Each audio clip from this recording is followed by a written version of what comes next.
రాజశేఖర్ రెడ్డి గారి అకాల మరణం తర్వాత ప్రమాదవశాత్తు రాజశేఖర్ గారు చనిపోయారు ముఖ్యమంత్రి హోదాతో. కేంద్రంలో 30 మంది ఎంపీలను ఇచ్చి దేశ ప్రధాని కావడానికి ముఖ్య కారకుడైనటువంటి వ్యక్తి రాజశేఖర్ గారు. ఆ రోజు మన్మోహన్ సింగ్ గారు. అవును.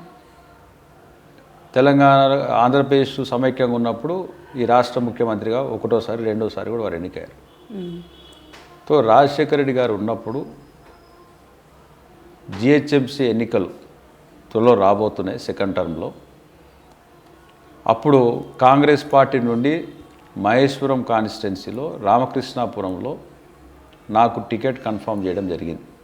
ఇది రాజశేఖర్ గారు బతుకున్నప్పుడు. ఓకే. రాజశేఖర రెడ్డి గారు హెలికాప్టర్ ప్రమాదంలో చనిపోయినప్పుడు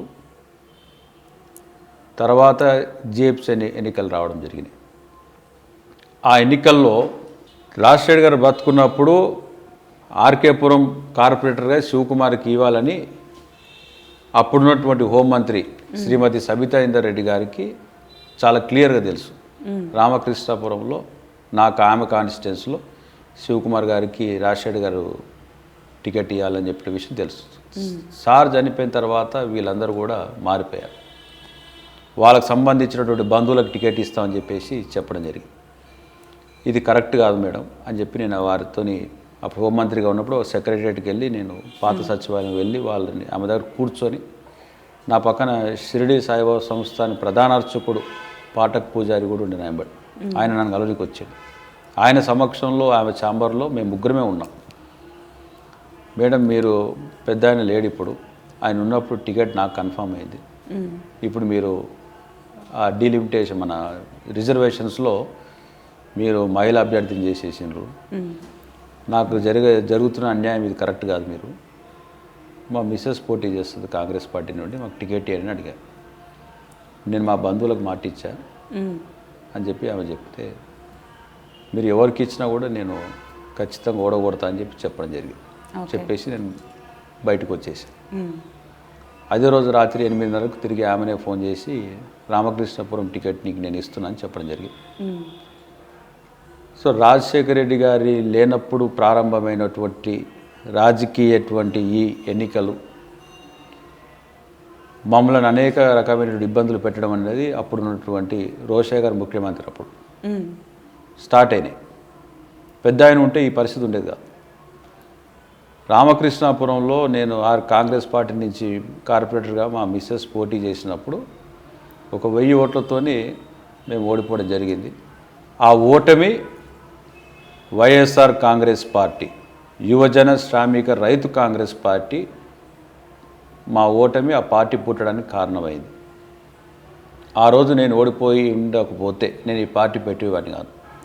ఆ రోజు నేను ఓడిపోవడం వల్ల నేను ఈ పార్టీ స్థాపించాను. అంటే మీరు ఇంటర్వ్యూలో పార్టీ పెడుతుంటారు, ఇచ్చేస్తుంటారు కాబట్టి ఇప్పుడు వాళ్ళు మీరు అడిగిన విధంగానే టికెట్ ఇచ్చారు, మీరు పోటీ చేశారు. ఓడిపోవడం అనేది ప్రజల నుంచి ఉంటుంది. చెప్తా, అదే విషయం చెప్తా. అంటే నేను పార్టీ పెట్టడానికి గల కారణమైనటువంటి ప్రధాన రీజన్ రాజశేఖర రెడ్డి గారు చనిపోవడం వల్లనే పార్టీ స్థాపించడం చెప్తాను విషయం మీకు కొద్దిగా డీటెయిల్గా చెప్తా. ఆ రోజు జగన్మోహన్ రెడ్డి గారు కాంగ్రెస్ పార్టీలో ఉన్నారు. రాజశేఖర్ గారు చనిపోయిన తర్వాత మొట్టమొదటిసారి బయటకు వచ్చి క్యాన్వాసింగ్ చేసినటువంటి డివిజన్ రామకృష్ణాపురం. జగన్ గారు ఫస్ట్ క్యాన్వాసింగ్ ప్రారంభించింది, తన రాజకీయంలో ఫస్ట్ స్టెప్ వేసింది రామకృష్ణాపురంకే వచ్చి తన రాజకీయం ప్రారంభించాడు. అప్పటి వరకు జగన్మోహన్ రాజకీయాలు లేరు, బిజినెస్లో ఉండే. మహేశ్వరం నియోజకవర్గంలో రామకృష్ణాపురంకి వచ్చి జగన్ గారు క్యాన్వాసింగ్ చేశారు. 1000 ఓట్ల తేడాతోని మేము ఓడిపోయినాం. తెలుగుదేశం పార్టీ గెలిచింది అక్కడ. ఇందులో ప్రధానమైనటువంటి రీజన్ కాంగ్రెస్లో ఉన్నటువంటి కొంతమంది మమ్మల్ని ఓడగొట్టడానికి కోసం అన్ని విధాల ప్రయత్నం చేశారు. ఆ విషయం మాకు తెలుసు, అక్కడ స్థానికంగా కూడా తెలుసు. దేశ ప్రధాని మీకు స్టార్టింగ్లో చెప్పా, ఈ దేశ ప్రధానికి 30 మంది ఎంపీలు కావాలంటే ఆ రోజు సమైక్య రాష్ట్రంలో 30 మంది ఎంపీలు ఇచ్చినటువంటి ఘనత రాజశేఖర్ గారిది. తాను 2 సార్లు కాంగ్రెస్ పార్టీ అధికారులను తీసుకొచ్చాడు రాజశేఖర్ గారు. ఒక వ్యక్తి మరణం, ఒక వ్యక్తి రాజకీయంగా ఒక గాడ్ ఫాదర్ లేకపోతే ఒక చిన్న కార్పొరేటర్ కూడా గెలవలేనటువంటి పరిస్థితి అప్పుడున్నటువంటి ఎమ్మెల్యేలు మంత్రులు గెలిపించుకోలేకపోయారు. అవును. రాజశేఖర్ గారు ఏం చెప్పారు, ఏ ఒక్క కార్పొరేటర్ ఓడిపోతే వాళ్ళ మంత్రి పదవులు తీసేస్తా అని చెప్పిండు ఆ రోజు. రోషయ్య గారి హాయంలో జరిగిన జిహెచ్ఎంసీ ఎన్నికల్లో చాలామంది కార్పొరేటర్లు ఓడిపోయినారు. ఎంఐఎం సపోర్ట్తోని మేయర్ సీట్లో కూర్చునే పరిస్థితి ఏర్పడ్డది.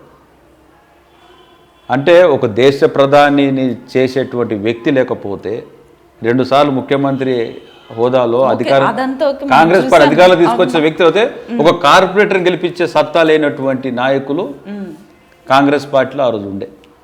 సో ఒక మనిషి లేకపోవడం వల్ల నాలాంటివి చాలామందికి కూడా అన్యాయం జరుగుతుంది అన్నటువంటి ఆలోచనతోని సార్ పేరు మీద ఒక పార్టీ పెట్టాలని వైఎస్ఆర్ కాంగ్రెస్ పార్టీ, యువజన శ్రామిక రైతు కాంగ్రెస్ పార్టీ స్థాపించడం జరిగింది.